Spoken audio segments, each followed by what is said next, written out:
Hey everybody, my name is Jonas Wolf, or Jonas in German, and I am based here in Beijing, a beautiful place, very vibrant.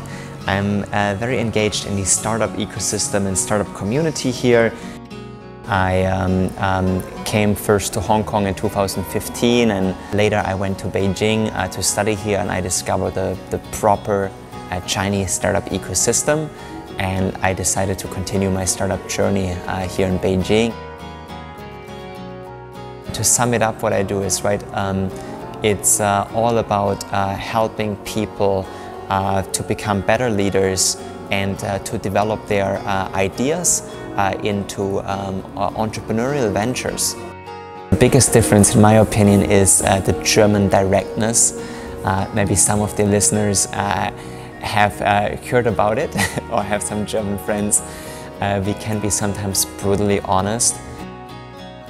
Well, a ton of things I find interesting, right? I mean, one is how diverse China is. There are so many differences all around, right? Like you go to the south, you go to the far east, right? The big cities along the ocean side, right? So different from like cities inside the country, right? Another thing I always find fascinating is how old people approach life and how they live in a spirit of community. For example, you go to the parks and you see people dancing, or all the exercise. At least in Central Europe, a lot of people lost this way of living, meeting on a market square like 30 years ago or so, right, or even longer ago. I would really appreciate that this is still intact here.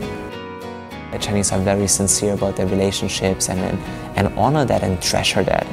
And yeah, I think Chinese are really caring, giving, loving people, especially once you get to know them more closely, right?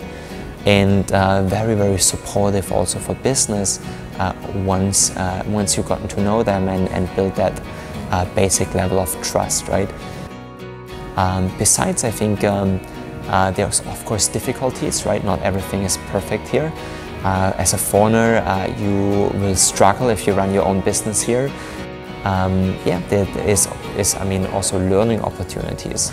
For sure, learned a lot about business, about negotiations, about building friendships and relationships here. So if somebody is interested working in a startup, I recommend taking all the risk like I did before.